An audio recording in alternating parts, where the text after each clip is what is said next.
Hello, this is Dr. Toller. The purpose of this lecture is to cover a concept referred to as SWOT analysis. SWOT stands for Strengths, Weaknesses, Opportunities, and Threats. The SWOT analysis is part of the overall situational analysis for a business or a marketing plan. It's a way of assessing the business itself or the entrepreneur and the business environment in which the business is going to operate. A SWOT analysis is subjective. Everyone involved in providing input or information for the SWOT analysis is going to have a different perspective. So you as the business leader, the market planner, needs to keep that subjectivity in mind and put it into context. To perform a SWOT analysis, you should do your own research, but you should also gather information from coworkers, colleagues, managers within the organization, as well as customers and possibly even competitors. Although if you're gathering information for your analysis from a competitor, you may not want to reveal the purpose. The purpose of doing a SWOT analysis is to identify areas that you'll address later in your marketing plan or your business plan.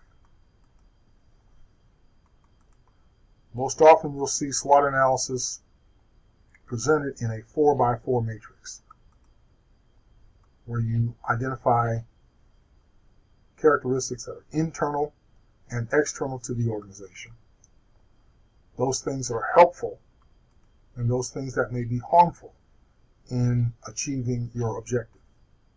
So, for those things that are helpful in achieving your goal, that are internal to the organization, these things are referred to as strengths. These are internal factors that can help the organization achieve its goal. Those things that are internal to the organization or internal to the business that may hinder it from reaching its goal are referred to as weaknesses.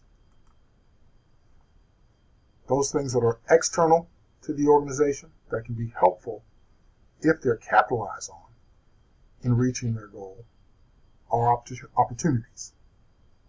I want to spend some time focusing on opportunities in a little more detail because this is the area that people most often have trouble with when they're performing a SWOT analysis. Opportunities are external forces, trends, conditions, or events that occur or that exist that, if you capitalize on them, can help you reach your goal, your marketing or your business goal.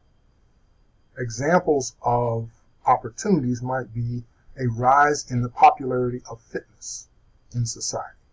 It might be an increase in the demand for fast shipment of products by consumers. It might be something such as the rising popularity of natural foods and ingredients.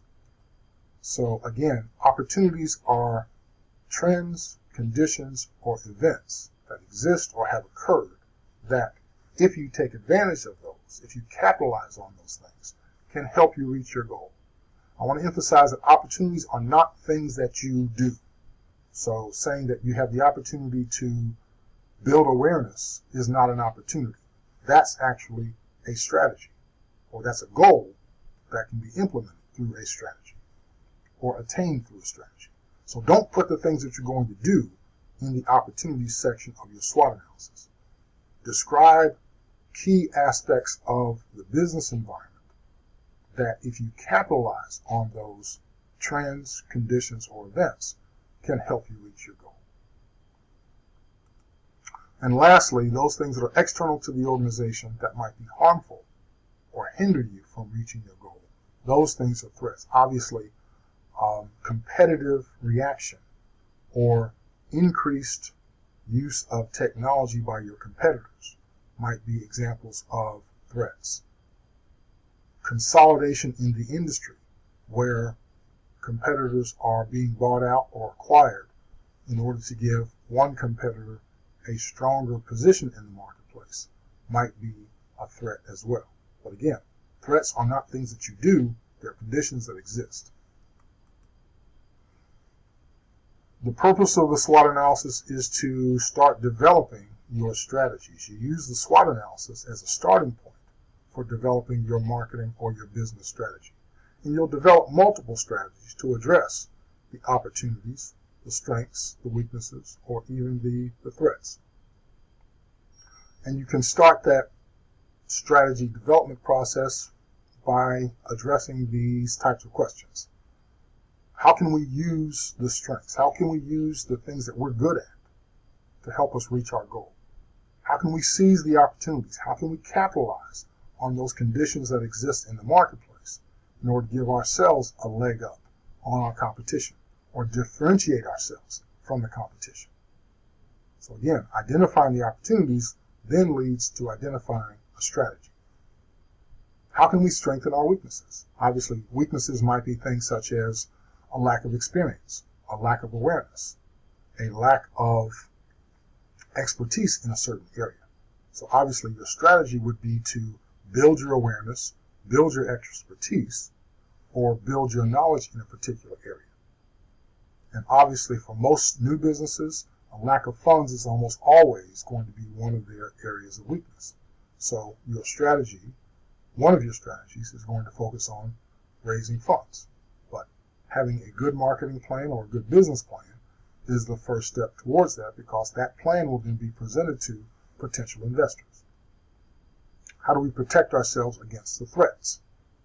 It may be things such as forming a target market segment that our competition isn't currently serving, or identifying a niche in the marketplace that you can both dominate and defend.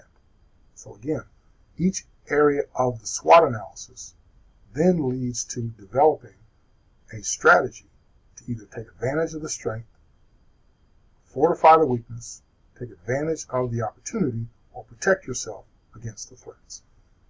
And moving forward, obviously you want to be aware of your weaknesses and strengths, but obviously work from your strengths and your opportunities in developing your strategy.